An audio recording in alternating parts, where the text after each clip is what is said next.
Un saludo cordial, el hilo telefónico nos permite contactarnos inmediatamente con el señor doctor Santiago Alvarado. Doctor, buenos días, placer tenerlo acá con nosotros en Radio Colosal. Bienvenido. Se empiezan a tomar algunas decisiones que creo que son importantes. Ámbito judicial, nos ha estado fallando mucho la justicia. El tema de la libertad de Rasquiña es algo que tiene que investigarse, pero ayer ya se tomaron algunas decisiones, por ejemplo, que vaya tras las rejas el juez que bajó arbitrariamente de 20 años a 7 años la condena para Rasquiña, y ya se investiga también a la jueza que le dio la libertad. Igual se hace una investigación al presidente de la Corte que liberó al señor Carlos Morales. Se empieza a enderezar las cosas en el ámbito justicia. Placer saludarle, buenos días, bienvenido. Buenos días. Sí, doctor, lo estamos escuchando. Sí, gracias. Buenos días, estimado Fernando. Un abrazo al oyente de Radio Colosal. El tema que ustedes toman es bastante interesante porque permite ver la serie de decisiones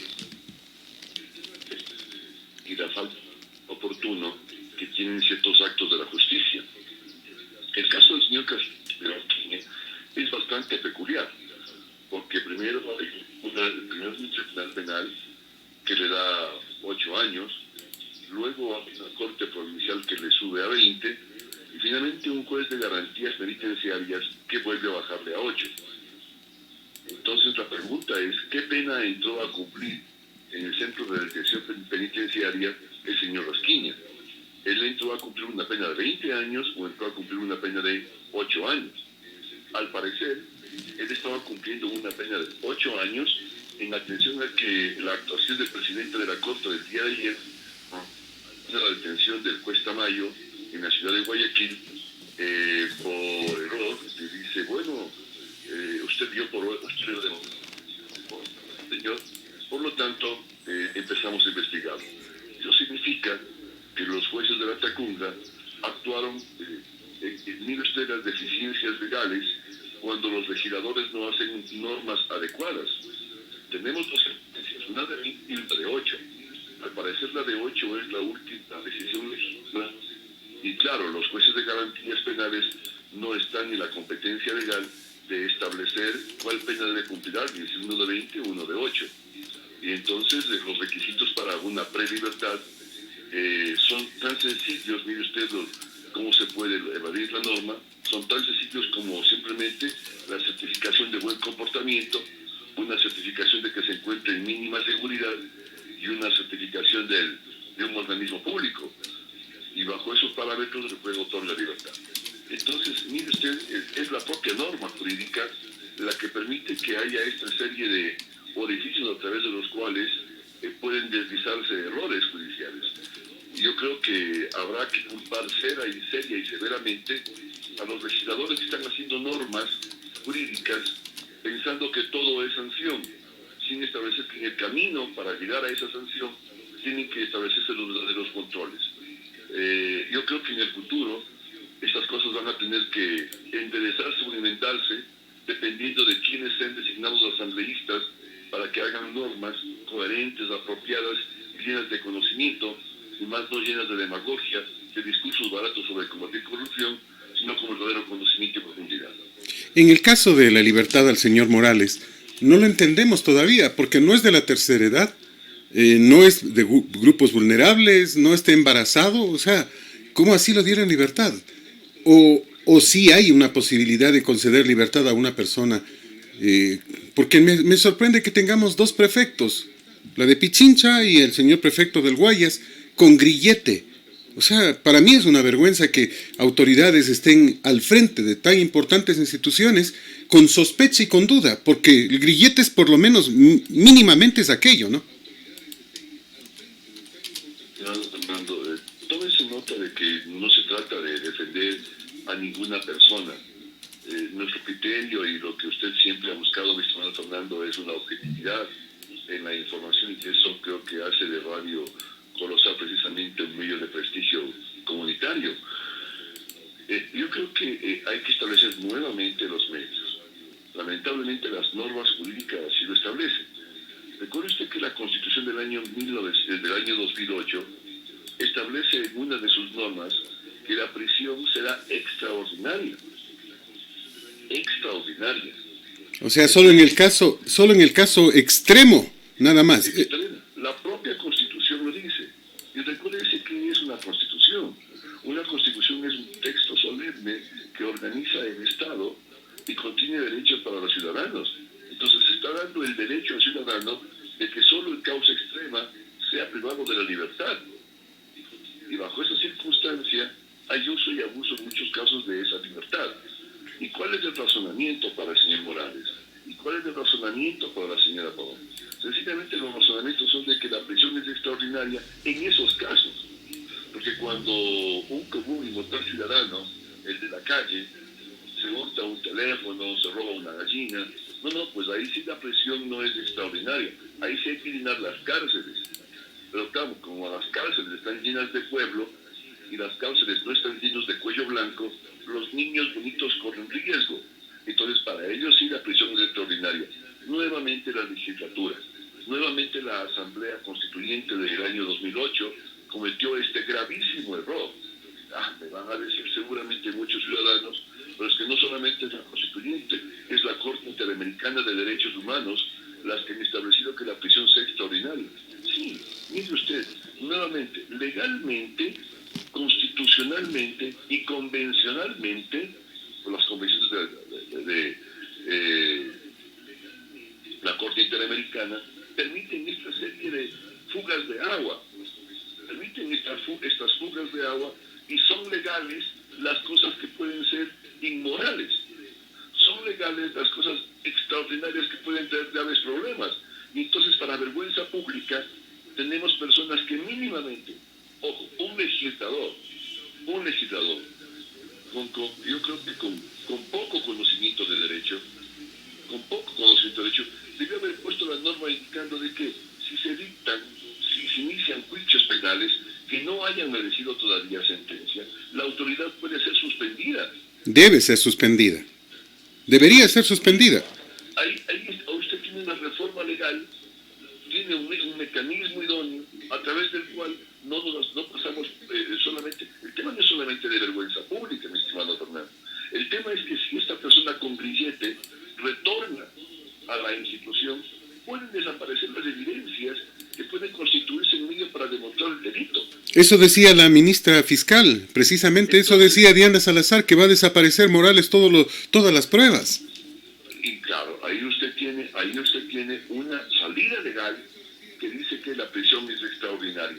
Mire, ¿qué clase de legisladores tenemos, mi estimado Fernando? El pueblo tiene una gran responsabilidad al elegir gente que se dedica al pantallazo, al buen banner y a la buena foto colgada en la pared, en las paredes de la ciudad y en los postes de la provincia. Ahí tiene usted la responsabilidad. ¿Por qué razón? Porque los políticos que han ocupado cargos públicos son los que siempre siguen haciendo la norma jurídica. Entonces ellos mismos hacen la norma jurídica para sancionar, pero por ahí mismo establecen la excepción, la salida o el orificio para fugarse las ratas. Esa es la razón. El pueblo tiene gran responsabilidad en esto. El pueblo tiene la responsabilidad de haber elegido a quienes hoy están haciendo malas normas. ¿Por qué no se puso esta norma indicando de que efectivamente, ya, correcto, la prisión es extraordinaria, pero en el evento de que la autoridad esté en funciones, se le suspende durante el tiempo que dure la investigación, tiempo en el que no recibirá remuneración alguna ni beneficios legales?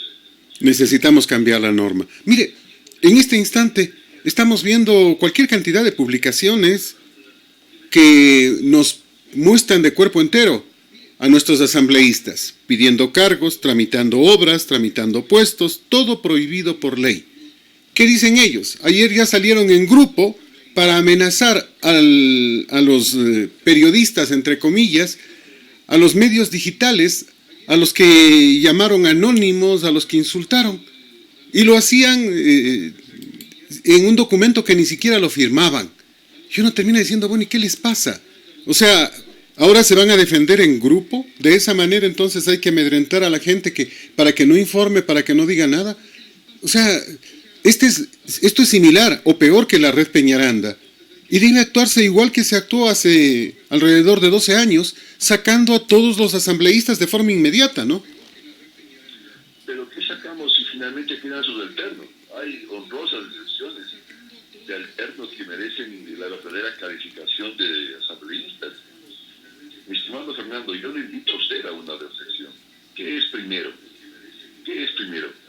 ¿La norma jurídica o el poder? ¿Qué es primero? Esto es una especie de huevo y gallina. Pero resulta ser que primero es el poder. Es decir, son los políticos los que hacen la norma jurídica y a través de esa norma jurídica ellos mismos regulan su propio comportamiento. Cosa insólita. Claro, entonces yo me voy a poner normas blandas, normas sencillas, para que yo pueda eludirlas, para que yo pueda con ellas, o a través de ellas, salvarme de muchos conflictos. O políticos que salen de una dignidad y van a otra dignidad con el afán de protegerse el pasado. Y creen que la habladuría, la demagogia, llenarse la boca hablando de honestidad y honradez es la gran salida. Un legislador no tendría tiempo, mi estimado Fernando, ni de dar una entrevista, con todo el respeto, ni de dar una entrevista, porque los escenarios en los cuales se desarrolla un asambleísta son una biblioteca, son un estudio, son los sitios donde encuentre usted libros, para estar legislando y buscando la mejor norma y observando no los periódicos para ver si es popular o no, sino observando los periódicos para establecer los hechos sociales. Y identificados los hechos sociales, vistos los hechos sociales, investigar a la norma, inmediatamente poner una norma jurídica adecuada, pertinente y coherente. Ese es el trabajo. Un asambleísta no tendría tiempo para nada. Pero verifique usted, yo creo que hay muchos asesores que merecen la pena y el título de asesores de asambleístas. Pero hay muchos asambleístas que han sido políticos de toda la vida y siguen estando atrás del político de toda la vida. Y entonces, ¿cuál es la consecuencia? Hacen las normas jurídicas desde la perspectiva de la popularidad, desde la perspectiva de lo popular, de lo bueno, le van a decir lindo. Mire usted, mi estimado Fernando, ¿cómo es posible que no se haya legislado? Que las entidades de las instituciones de la administración pública, refiriéndome a su profesión, mi estimado Fernando, a la de periodista, ¿cómo es posible qué hace el periodista? ¿Cuál es la labor del comunicador social? Existen diversas categorías, diversas ramas, pero el comunicador social de una institución pública está para permitir que las normas que salen de la institución sean conocidas por los ciudadanos y tengan una aplicación efectiva. Ese es el punto uno. Punto dos, decir lo que hace la autoridad, no quién es la autoridad haciendo el favor de la obra pública. Pero ¿qué es lo más grandioso en la actualidad? Todas las instituciones de la administración pública, mi estimado Fernando, todas, lo primero que hacen es buscar un comunicador social o un periodista que logre los caminos adecuados para que la autoridad sea aceptada. Pero por Dios, es decir, no se dice lo que hace la entidad, la institución, se dice lo que queremos que se sepa de la autoridad si es hermosa o linda. Vender una imagen falsa, vender un vehículo tuneado, eso es lo que se está haciendo. ¿Cómo es posible que la propia Contraloría General del Estado, la encargada de la auditoría, custodia y tutela de los bienes y la gestión de las instituciones de la administración pública, haya contratado campañas de publicidad para consolidar su imagen?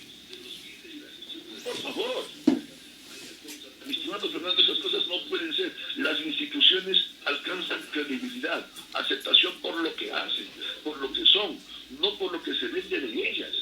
Ese es uno de los problemas. Estamos, mi estimado Fernando, vendiendo un rostro maquillado, que lamentablemente luego del maquillaje, de restarse el maquillaje, nos va a quedar la persona quizás no tan apoyada.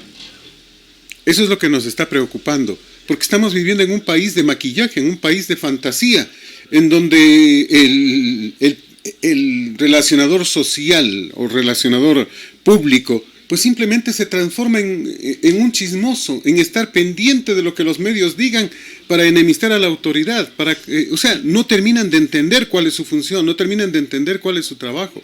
Su trabajo no es maquillar a nadie, como usted bien lo dice, sino contar lo que están haciendo. Pero, ¿quién sabe sobre eso?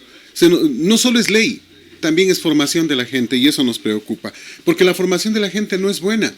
Porque, mire, se engaña con facilidad. Antier se puso un habeas corpus en favor de Daniel Salcedo, este señor que trataba de escapar en la avioneta que cayó en Perú. Y me pregunto, ¿un habeas corpus? No lo entiendo por qué. Dice la abogada que no podía dialogar con él. Pero ¿cómo puede dialogar con él si está en terapia intensiva? Si está entre la vida y la muerte, por lo menos eso es lo que nos cuentan. ¿Cómo es que, uno termina diciendo, bueno, eso es ridículo? Que la abogada debe dialogar con el señor, sí, pero cuando esté en condiciones, pues, no termino de entender qué mismo pasa. ¿Y eso daba para poner un habeas corpus? ¿Qué es un habeas corpus, estimado Fernando? Yo creo que la decisión del juez fue bastante apropiada. Un habeas corpus está orientado a defender, es una garantía constitucional, que está orientada y destinada a garantizar los derechos a la vida y los derechos a la libertad. Y dentro de los derechos de vida está vinculado el de salud y está vinculado el de la libertad de las personas. Por lo tanto, un habeas corpus cabe cuando alguien cree estar en riesgo, cuando alguien cree que su vida está en riesgo. Cabe un habeas corpus. Un habeas corpus cabe por la libertad de las personas. Recuerden que hay habeas corpus para enfrentar la privación de la libertad de lo público y de lo privado. Uh-huh. Si yo estoy en una clínica y lamentablemente no tengo recursos para pagar, el médico no me puede detener en la clínica hasta que pague la cuenta y pueda irme. Uno tiene que dejarme ir y tiene que tener los mecanismos adecuados para cobrar. Entonces, lo que hizo el juez de Guayaquil me parece bastante apropiado, bastante coherente, bastante bien resuelto, indicando de que no corre riesgo la vida del señor Salcedo, en razón de que él está en un centro de atención de salud adecuado, está con médicos, está con profesionales, cuenta con medicinas, por lo tanto, su vida no está en riesgo. Más aún, que pueda ser trasladado a una clínica privada. Más aún, no solo que no esté en riesgo internamente, médicamente, sino que externamente hay cualquier cantidad de policías, agentes, militares que lo están protegiendo y custodiando, cuidándolo, pues. O sea, ¿de dónde está el riesgo? Ahí es apropiada, ahí es apropiada la decisión del juez. Entonces, ha tutelado la vida del reo, pero del sospechoso, claro. No hay riesgo a la vida, no hay riesgo a la salud. Él está cubierto muy bien. Por lo tanto, se niega el habeas corpus. Entonces, yo creo que en el Ecuador las cosas están pasando de loco, mi estimado Fernando. De acuerdo. Las cosas están sucediéndose de una manera tan vertiginosa.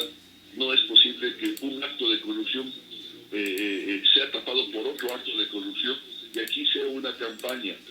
Y a la final terminamos siempre identificando los mismos de siempre que han estado en la administración pública. El señor Salcedo no ha estado un año o 2 años tras el poder haciendo negocios.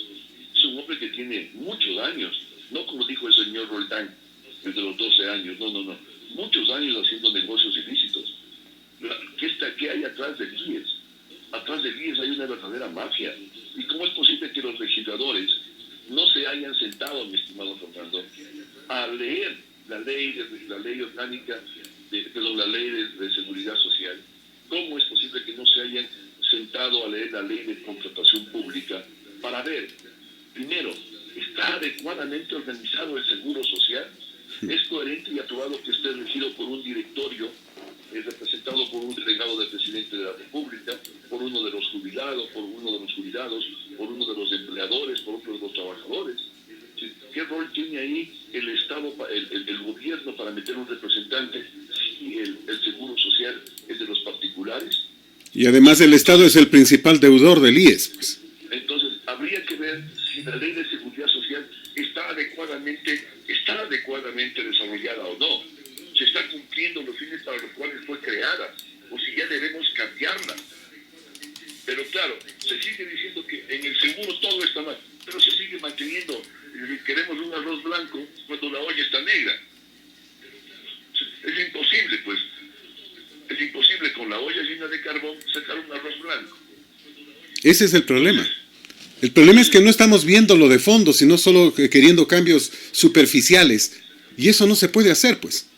Mire la ley de contratación pública, mi estimado Fernando. ¿Qué le dice? Que los contratistas, o sea, si usted hace una casa y contrata a un arquitecto y le dice al arquitecto, hágame la casa por $10, la casa le va a valer $10. Pero si usted hace eso en lo público, ¿qué es lo que le dice la ley de contratación pública? Señor, usted tiene un extra, un porcentaje extra por los gastos administrativos que usted ha tenido para presentar la oferta y ganar el concurso, ganar la puja pública. Entonces, $10 más $2, esos son los gastos administrativos. ¿No te parece que ahí está la corrupción? Ahí está la ley de contratación pública. Desde el mismo momento en que le dicen a la entidad que fije precios referenciales, y esos precios referenciales están disparados de la realidad, pues. Siéntese a legislar, no a hacer señoritas Navidad. Por favor. Pongámonos un poco serios. O sea, ¿qué tipo de control? Sentirse ofendidos. Se sienten ofendidos y dicen, estamos trabajando. Están analizando una ley de apoyo humanitario, que es una ley de crueldad humana, mi estimado Fernando. Una ley que que establece claramente las desigualdades. Una ley que profundiza desigualdades, sometiéndole a que usted siempre en menor condición vaya a negociar con quien tiene el poder. Entonces, estas cosas ya rayan, mire usted, hasta el comportamiento, ¿no? Asambleístas que aparecen desnudos en pantalla, asambleístas que se topan los óvatos en la pantalla, que comen plátano en la pantalla, esperando salir como graciosos en programas de televisión donde se les hace alarde de la ridiculez. Entonces, por favor, este es un país que tiene que salir adelante, ya el pueblo es el que tiene la culpa. Usted, el pueblo ecuatoriano, eligió. Discúlpense los que han elegido. Lo que tenemos ahora es culpa de los que han elegido. Y es complicado, y es real, y es preocupante porque no vemos posibilidades de cambio. Con asambleístas que van a seguir siendo elegidos. La mayoría de quienes están en la asamblea serán candidatos y permanecerán o tratarán de permanecer en el puesto. Además, ya se acostumbraron, ya se llenaron de dinero y ya saben las trafacías cómo hacer trafacías con el poder. Y uno termina diciendo, bueno, ¿y cómo nos libramos de esta gente? Porque hablamos de democracia, pero siempre digo, no vivimos en democracia, vivimos en partidocracia. No es que elegimos al mejor, terminamos eligiendo al menos malo, pero ni siquiera de entre los malos, sino al menos malo de entre los peores que los partidos políticos los candidatizan, pues. Lamentablemente, mi estimado Fernando, ojo, no estoy hablando mal de la profesión que usted con quien la desarrolla y la cumple a cabalidad con honestidad y honor, sino me refiero a que también hay empresas electoreras. Es decir, el rol de una empresa electorera o de una empresa electoral, de una empresa de marketing político, porque así lo llaman ahora, esas empresas de marketing político que cuestan muchos millones, que cuestan muchos miles, son las que se encargan de vendernos fantasías. Y claro, esas fantasías son muy diferentes de las realidades. Mientras habíamos candidatos muy reales, muy de carne y hueso, que lo que tenemos para decir y hacer es lo que sabemos y lo que hemos aprendido en la vida, claro, las otras le venden la fantasía. Entonces, el uno le dice, yo no le puedo dar carro, el otro le dice, sí, posiblemente le vaya a dar carro, mire, y empieza de demagogia. Entonces, empecemos a exigir, en primer lugar, el retorno a un nuevo tipo de política. ¿Cuál es la política? El que más plata tiene. Mire usted las desigualdades entre candidatos que históricamente siempre han existido. Y para eso, precisamente, lo que se hace es poner a los mismos de siempre, a los mismos conocidos de siempre, porque ellos se sabe que ya tienen el voto seguro, porque se aprovecharon en lo público de publicitar su nombre, de posicionar su nombre, no la gestión. Las personas son honradas y decentes, pese que acá hay un edificio quemado. ¿No? Entonces, claro, donde no hay garantías, no hay nada. Entonces, mire usted, ese tipo de tuneos, ese tipo de cosas, ¿no? Entonces, claro, la gente que no tiene dinero, ¿cómo puede pensar en ser candidata? O cuando es candidata se llega al sueño de la vieja política de pensar que uno puede ir de puerta en puerta, o puede poner por ahí unas cuantas pancartas, o puede valerse de muchos amigos para llegar a muchos sitios, cuando el otro, a través de los marketing, tiene estudios de publicidad, tiene estudios de penetración, tiene estudios de mercado, de qué es lo que quiere oír la gente para ser agradable. Entonces, claro, nos venden la fantasía y la realidad pierde importancia.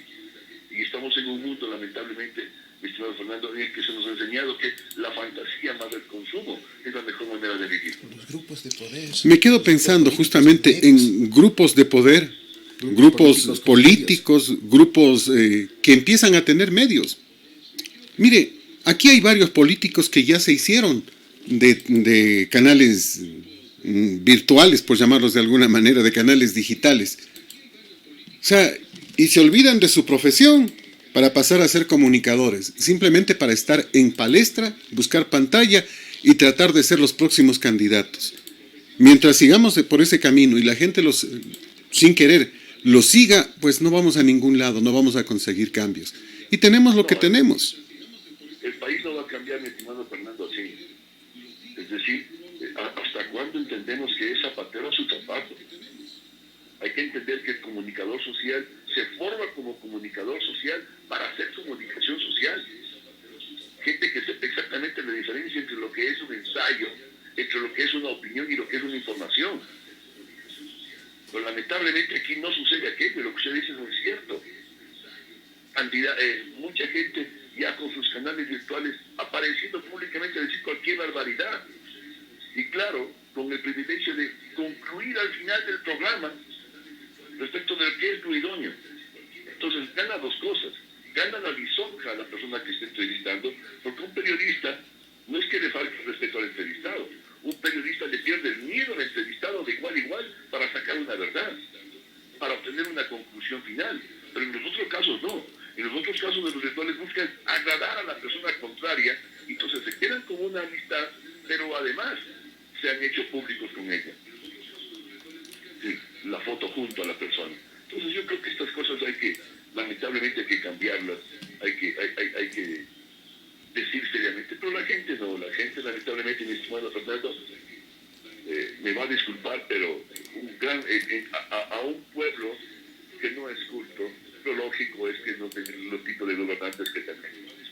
Lo que va a pasar ahora... Un presidente de la República que teniendo que tomarse muy serio la mascarilla, se atreva a decir que parece de cómo se llama este trapo. O sea, por favor, mi estimado Fernando, queremos combatir la corrupción, queremos que el pueblo respete, pero si son niños los que no nos respetan, son niños los que están cometiendo los actos de inconducta y quieren que el pueblo cumpla con la ley. ¿Cómo voy a cumplir con la ley si a los que hacen la norma jurídica no cumplen con la ley? ¿Cómo voy a cumplir con la ley si el gobierno no cumple con la ley? Y luego tenemos el grave problema, la preocupación. ¿Cómo logramos que la ciudadanía cumpla con la norma jurídica para que tengamos una armonía saludable en la comunidad? ¿Cómo cumplimos con la ley? ¿Cómo logramos que los ciudadanos respeten y cumplan lo que la autoridad dice? La primera clase que a uno le dan en la universidad, mis estimados Fernando, es que la autoridad está revestida de moral. Esa es la primera gran clase que le dan a uno. La autoridad está primero revestida de moralidad y luego de legalidad. Pero ¿qué pasa si la autoridad no es moral? ¿Qué pasa si la autoridad no es legal? ¿Cómo el ciudadano común y corriente puede respetar a alguien que es? Recuérdense que se educa sobre la base del ejemplo. Eso es básico. ¿No? Eso es Entonces, básico. Si los que nos deben dar, si el padre actúa mal frente a los hijos, pásate la luz en roja. El hijo también se va a pasar la luz en rojo. Entonces, por favor, yo creo que el país está desarticulado, el país está desinstitucionalizado, mi estimado Fernando. Pastor evangélico. El país es un caos y es un alboroto. Tiene un hijo así como... Los políticos que están apareciendo en escenario político, al parecer serán los mismos. No hay alternativas, no tenemos dónde correr, no hay dónde ir, porque lamentablemente los que no tenemos recursos tenemos que quedarnos en el país y nos hemos quedado haciendo patria, trabajando trabajando, generando. Ese es el tema, luchando. Pero en un país donde la moral se ha perdido, un país en donde los pastores evangélicos no saben ni siquiera lo que hace su hijo, que salen a defenderlo, pero cuando les preguntan y si no se dieron cuenta, no hemos sabido que tenía tanto dinero, entonces no conocían a su hijo, pues. y van llevando a toda la comunidad evangélica para protestar y marchar. Me pregunto en contra de qué, si había que marchar en contra de ellos, que mal formaron a sus hijos, pues. ¿Puede un muchacho de 31 años ostentar millones de la noche a la mañana? O sea, no es lógico. Lo que nos está pasando es que estamos perdidos como sociedad. Me quedo pensando en la ley. La Constitución dice que todos somos iguales ante la ley. Pero, por ejemplo, en la concesión de frecuencias me topo con que los medios privados tenemos la obligación de dejar una garantía de $2,000. Los medios comunitarios, no. Los medios públicos ni siquiera siguen el concurso, sino que reciben directamente el pedido que hacen. Y uno termina diciendo, bueno, ¿y dónde se quedó la igualdad ante la ley, pues? Y la pregunta, ¿cuál es el destino de la garantía? Ojo, ¿cuál es el destino de la garantía? ¿Y en qué casos la garantía va a ser usada? ¿Sí se da cuenta? Ahí tiene una norma jurídica, mi estimado Fernando, que tiene que ser reformada y cambiada. Correcto, señor. Me están pidiendo una garantía, pero dígame, ¿la garantía en qué casos podría ejecutarse? Dígame usted la garantía, si se va a ejecutar, ¿cuál es el procedimiento para ejecutarse? Si tenemos la duda de que nos devuelvan. Aparentemente no nos van ni siquiera a devolver, supuestamente. Dígame la garantía, ¿cuál va a ser el fin de la garantía? Es decir, ¿en qué cuenta va a estar depositada y ella qué va a generar? ¿Y a favor de quién va a generar? Entonces, yo creo que, mi estimado Fernando, yo honradamente no veo un futuro muy promisorio. Seguiremos teniendo los mismos. Ya estamos viendo en escenario público la plata de quién va a estar nuevamente en los escenarios para ser candidatos. Y lamentablemente al pueblo llano, sencillo, nos tocará seguir haciendo lo que siempre hacemos. Levantarnos por la mañana con la esperanza de que sea un buen día y de que el día de mañana, cuando nuestros hijos se gradúen, puedan tener un trabajo. Se habla mucho. Es lo único que nos queda tener. Mientras nosotros tenemos la esperanza, los otros tienen la plata. Y ahí hay una gran diferencia. Ese es el problema. Se habla mucho de cambiar las leyes. Se habla mucho de endurecer el peculado. Se habla de que es necesario de que se puedan incautar bienes de forma inmediata. ¿Pero qué se necesita para aquello? Unos dicen hay que cambiar la Constitución, otros dicen hay que hacerle reformas, otros dicen que hay que echar todo abajo y volver a hacer una asamblea constituyente y una nueva consulta popular. Esto no ha funcionado en ningún momento. ¿Qué hacemos? ¿Qué debemos hacer? Yo creo, mi estimado Fernando, de que esto pasa por la responsabilidad de la gente. Me va a disculpar, esto pasa por la ética personal. Yo creo, si usted me pregunta en lo personal, en lo muy personal, yo sí creo que debemos cambiar la Constitución. Porque en la Constitución habrá que crear instituciones públicas, ya le voy a decir cuáles. Pero yo creo que si se va a hacer una asamblea constituyente, habrá que decir al asambleísta constituyente hasta qué personas va a llevar de asesor. Para saber cuál es el equipo con el que está, cuál es el equipo con el que va a juzgar la cara pública. El asambleísta. No, pues este sí tiene buenos asesores. Pero si mire usted, ¿quiénes hicieron la constituyente? Gente que hasta ahora, habiendo hecho la Constitución, gente que hasta ahora ni siquiera sabe el texto de la Constitución. Esos son los asambleístas. Gente que estuvo en la Asamblea Constituyente y que hasta ahora no sabe ni siquiera qué es la propia Constitución. Gente que sepa cómo se debe organizar el Estado, en base de haber estudiado, mi estimado Fernando. Pero lastimosamente muchos políticos, muchas caras públicas, se dedican al rol de caminar, de regalar cosas, de aparecer públicamente, y se olvidan de que ese tiempo precioso pueden estar leyendo un libro de cómo pueden transformarse un Estado. En el Ecuador necesitamos una profunda transformación institucional. Necesitamos un tribunal de cuentas. por parte de la Contraloría General del Estado. Necesitamos independizar a los tribunales de lo contencioso administrativo y pasar a que sean consejos de Estado. Necesitamos fortalecer los sistemas de control público, porque no es posible que tengamos 4 instituciones, Fernando, es decir, 4 arqueros en el arco y nos metan gol. Contraloría General del Estado, Fiscalía, Consejo de Participación Ciudadana y lo que antes había la Secretaría Anticorrupción. 4 arqueros en un arco y nos meten gol, y por las galletas. Y todavía está el UAFE también, que supuestamente debería hacer también controles. Sería 5. Sí, la superintendencia serían 6. Pero mire cómo nos meten goles. Entonces, en algún lado hay un hueco por donde se está fiscando la tierra, donde está yendo la rata. Lo que nos preocupa en este momento es, por ejemplo, qué va a pasar con el Consejo Nacional Electoral. Hemos visto que tenemos un presidente que no fue electo. En 2 vueltas perdió. ¿Y entonces cómo fue electo? 78, 80, 90, no sé cuántos asambleístas corrieron la misma suerte, aparentemente. 78 creo que son los de la Revolución Ciudadana, quienes aparentemente fueron favorecidos también. Es decir, todo es ilegal en este momento en el país. Todo es de locos, mi estimado Fernando. Es un país en el que, y yo no sé qué está pasando, pero insisto, ¿no? Lo único que sale uno en la mañana es con la esperanza de poder tener al acabar la tarde algo para juntar para la casa. Porque uno no es justo que uno pague dinero al Seguro Social por su afiliación, que uno pague impuestos de todo tipo, ¿no? Impuesto a la renta, impuesto al valor agregado, contribución especial de mejoras, IVA, y pague por todo lado impuestos. ¿Y para qué? ¿Para que haya gente que se lleve el dinero?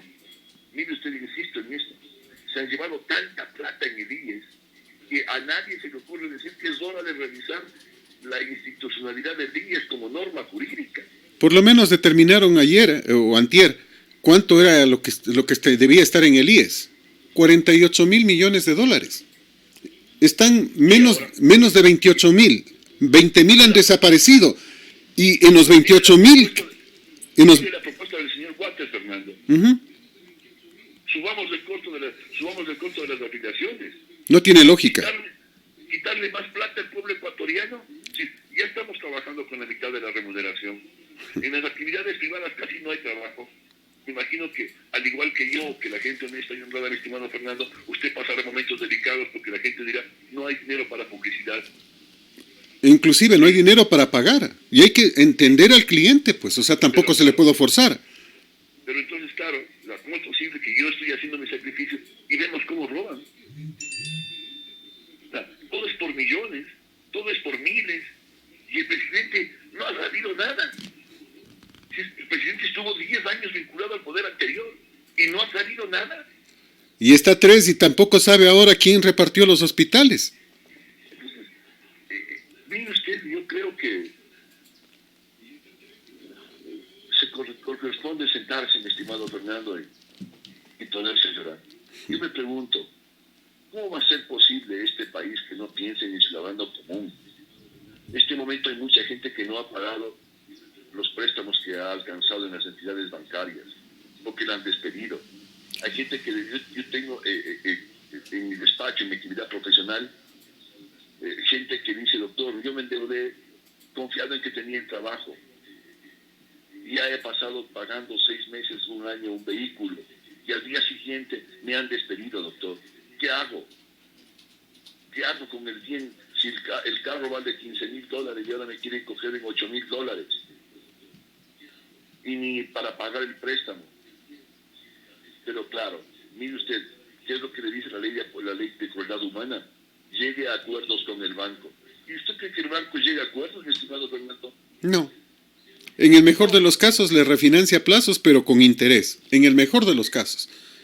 No, pero tendrá que ser muy bueno para que le hagan eso. Claro. ¿Cómo es posible que los bancos den hipoteca y la hipoteca, mire, para despedirle a un trabajador, mi estimado Fernando, usted tiene la figura del despido intempestivo? Es decir, un trabajador que no da causa que ha sido buena persona, buen trabajador, todo, que no ha dado causa para ser despedido, cuando ya no le cae al empleador, le trata como a una cosa, ¿y qué es lo que le dice? Te largas un despido intempestivo, ahí te indemnizo, y te fuiste. Mire usted esa desigualdad, esa misma desigualdad está traducida en los bancos. ¿Cómo yo puedo negociar, cómo yo puedo acordar con mi empleador? Todas estas cosas no se dicen. Las hipotecas, mi estimado Fernando. ¿Cuántos casos hemos escuchado? Gente que tiene que dejar la actividad porque tiene cáncer, porque tiene que pagar sus curaciones o porque no es afiliada, o porque tiene que irse a pagar en Solca, porque Solca no es gratuito, ¿no? Obvio. Solca es pagado. ¿Sí? A Solca se le paga por cada servicio que presta. Entonces, ¿qué es lo que le dicen luego los bancos? Lo siento mucho, pero vea, tiene cáncer, lo siento mucho, tiene que pagar, entonces entregue el bien. Y pobre persona, se va a morir con cáncer y no va a tener una casa en la cual morirse. ¿Por qué no se establecen, así como se establece el privilegio al banco con la hipoteca, por qué no se establecen excepciones también para la ejecución de la hipoteca? Pero eso no se piensa, porque lamentablemente quienes hacen las leyes en el país siempre serán la gente que es la que maneja el dinero. Me quedo pensando en lo que usted decía hace un instante, en el desempleo. Ayer le escuchaba al ministro Poveda, el ministro de Trabajo. 178,000 puestos de trabajo se han perdido en el sector privado. O sea, ¿qué porcentaje? Creo que ya estamos en el 30% de la gente que tenía un empleo normal. Es gravísimo lo que ha pasado y estamos recién empezando la pandemia económica. Y ojalá estemos terminando la pandemia sanitaria, que tampoco lo creo. Y un país, mi estimado Fernando, que no va para ningún lado. Insisto, yo conozco la realidad. Yo les pregunto a los señores legisladores, a los que gobiernan, que tengan la gentileza de bajar un momentito a la tierra. No todos vivimos en la nube. Que tengan la gentileza de bajar a la tierra, que vayan a las cárceles y vean que las cárceles son el espejo de la sociedad. Que vayan a los juzgados y tribunales de la justicia a que vean la cantidad de problemas que ahí se tienen. Que vayan a la calle, a la vía pública y vean cuánta gente sale a vagar todo el día en la calle. Ojo, no porque quiera vagar, sino porque sale desesperanzada a golpear la puerta de un local a ver si le pueden dar un empleo. Entonces, bajarse solamente del empleo público a la calle le va a dar mucho saber, mucha realidad.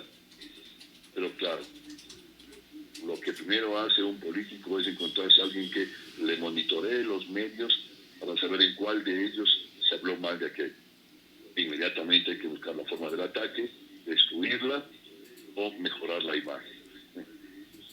Así no funciona el país. Pero claro, si los partidos políticos que tienen el monopolio de poner los políticos que quieren, nos siguen poniendo los mismos candidatos de siempre, con la cantidad de plata que ellos tienen para ganar las elecciones, claro, habrá excepciones de los candidatos que han ganado sin dinero. Pero son menos, ¿no? Muchos correístas que llegaron al poder, luego se han desafiliado del partido, pero claro, también tienen niñitas o hermanitas notarios, testigos de un hecho, y por ahí también ya tienen garantizada la vida, ¿no? Pero esas cosas no importan. No. Esas cosas no importan, porque deberían empezar a importarnos porque son nuestras, porque son bienes, porque son dinero, que terminan beneficiando a un grupo, nada más. Yo le pregunto, mi estimado Fernando, si usted hace una exposición de autos y pone un auto viejo sin color, dañado el motor, y un auto nuevo del mismo año, pero un auto del mismo año, pero repintado, la gente ¿cuál ve? Le dice, el repintado es un clásico y el viejo no sirve para nada. Eso pasa en la política. Vamos comprando lo repintado, lo arreglado, y no lo sincero de quien se deja ver con una cara verdadera. Ya empieza, mi estimado Fernando, la campaña, y Y una campaña en la que tenemos que dudar demasiado. Basta que esté Atamaín, basta que esté el Acero, José Cabrera, que por cierto están ilegalmente. No recordaba yo bien este tema, pero el artículo 210, número 3, dice que no pueden reelegirse para estas funciones, pues. Y ellos ya estuvieron antes en esa misma función. Solo con eso habría que decirles váyanse. Váyanse al señor Cabrera, a Atamaín. Mi estimado Fernando, yo pregunto, ¿acaso precisamente si tuviésemos un Consejo de Estado, que el Consejo de Estado es el que se encargaría del control de los actos del poder público, de oficio o a petición de parte, tendríamos por lo menos la garantía de que muchas de esas cosas podrían haber sido denunciadas en el tiempo debido? Pero no, insisto. Aquí el contrabandista clásico sabe cómo se pasan los controles de agua. Si la pobre persona que por una vez trata de meter una televisión, le quitan la televisión y le meten preso. Ayer se publicaba en televisión a un señor con una rayadura pequeña en un parabrisas y el escándalo que le hacían los agentes de tránsito. Y le iban a quitar el bien y le amenazaban con meter preso. Y a los grandes, que parecen cebras, no les dicen nada. Pero es que eso es ridículo, pues esto pasó en Guayaquil. Es ridículo que por una rayadura en el parabrisa que no obstaculiza la visión se le haya quitado el carro porque se lo llevaron el carro al final. O sea, no tiene lógica. Mire acá, nos están diciendo, hay una ordenanza última, mi estimado Fernando, que sanciona a los niños por no llevar tapabocas. Ya averigüe sobre eso. Usted es muy acucioso, mi estimado Fernando. Es que esta ordenanza sobre la cual podríamos hablar un programa entero del por qué es inconstitucional, del por qué es ilegal esta ordenanza, y está aprobada. Ya tenemos una norma jurídica más. Ahora veamos la aplicación. Veamos la aplicación. Entonces, claro, yo hice una ordenanza para salvar la vida de los ciudadanos. Ahí está el discurso político. Ahí está la ordenanza guardada. No sirve. Porque es inconstitucional. Y porque además se necesita gente para hacerla controlar, pues. No pueden controlar ni el tema del 50% del transporte urbano, porque hay horas pico en las que están la gente parada, pues. Entonces, todo queda simplemente en que alguien la cumpla si es que la quieren cumplir. Y eso no funciona así. Me quedo pensando en la ordenanza que usted dice, y, por ejemplo, pude conocer de que alguien me decía, mira, estuve circulando en mi vehículo y me pararon, y que me iban a multar por no estar puesto la mascarilla. Y yo le decía, pero señor, si me acabo de sacar la mascarilla, estoy dentro de mi vehículo, estoy solo, las ventanas alzadas, ¿por qué tengo que estar con mascarilla? Si es mi propiedad y estoy a cuidado dentro de mi carro. ¿Sabe usted que la mascarilla evita que el anhídrido carbónico que nosotros expulsamos, regrese donde nosotros? La mascarilla no nos permite respirar en determinado instante. Y dentro de mi casa, o dentro de mi propiedad, dentro de mi vehículo, con vidrios alzados, a resguardo, ¿no necesito usarla o sí necesito usar una mascarilla? A ver, supongamos que sí, mi estimado Fernando. ¿No le parece que debería haber un estudio médico que le diga que eso debe ser así? Claro. Pero si no tiene ni siquiera un informe médico, que el día que usted tiene que andar con mascarilla en su casa, en su vehículo, en la vía pública, ¿bajo qué criterio? ¿Bajo el criterio de estoy? ¿O con esto parecemos siendo muy estrictos? No, yo creo que, Fernando, insisto, el país va a seguir siendo lo de siempre mientras sigamos eligiendo lo de siempre, para que siga pasando lo de siempre. El pueblo seguirá eligiendo. Es preferible elegir, dicen, más vale conocido que malo por conocer. Entonces van a seguir eligiendo lo conocido, ¿no? Ahí tiene usted Guayaquil, ha elegido lo conocido, porque el señor Morales no es que es desconocido, ¿no? El señor Morales fue concejal, fue futbolista y ahora es... Presentador de televisión, también. La señora Pavón, ¿no? mire usted una entrevista anterior del señor Morales diciendo, a mí no me alcanza 10,000. Lo recuerdo. Y luego le dije para un cargo de 5,000. Entonces se suponía. Si no le alcanzó los 10,000, ¿de qué iba a hacer crecer los 5,000 de alguna manera? Y ahí está. Ahí está. Es decir, la gente estaba en sobreaviso, pero ahí vienen los partidos políticos que son los que los aupan, los que los suben, los responsables también de esto. Hasta el viernes de la semana pasada, 24 alcaldes confirmaron la salida de Morales. Confirma. Ayer, uno de los alcaldes ya dio marcha atrás, el de Milagro. No sé qué fue lo que pasó, pero ya hubo el milagro. Él firmó, pero dice que no va a juzgar, que no puede juzgar a Morales. Era el voto que se necesitaba, porque con 23 votos Morales sigue en la prefectura, con 24 es destituido. Y se reúnen hoy a las 4 de la tarde. Vamos a ver si el Partido Social Cristiano puede poner las cosas en orden. Yo creo que no tanto como poner en orden. Yo creo que deberá ser un voto muy meditado el del Señor. Pero claro, se llenará la boca hablando del debido proceso, de inocencia, muchas cosas. Ya pronto el Señor saldrá con una nueva campaña política, saldrá con una campaña de credibilidad y volverá a estar en el escenario público. Pronto esto se olvidará. Recordemos el caso de Jairala, cuando fue prefecto. Las publicaciones de Diario El Universo, tres días consecutivos. La esposa, que está forrada de dinero y viaja por todo el mundo y que es dueña de 6 empresas y nunca en su vida dio palo al agua, nunca hizo absolutamente nada, solo de modelito nada más, y ahora uno termina diciendo, bueno, ¿y la platica de dónde la sacaron esta gente, pues?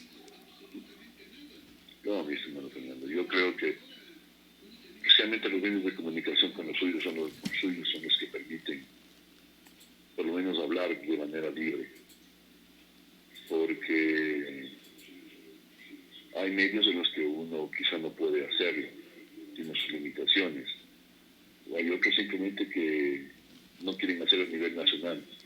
Yo creo que aquí en Ambato por lo menos tenemos bastante transparencia, pero recuérdense que hay mucha gente que repite lo que se dice en la televisión, no en la radio.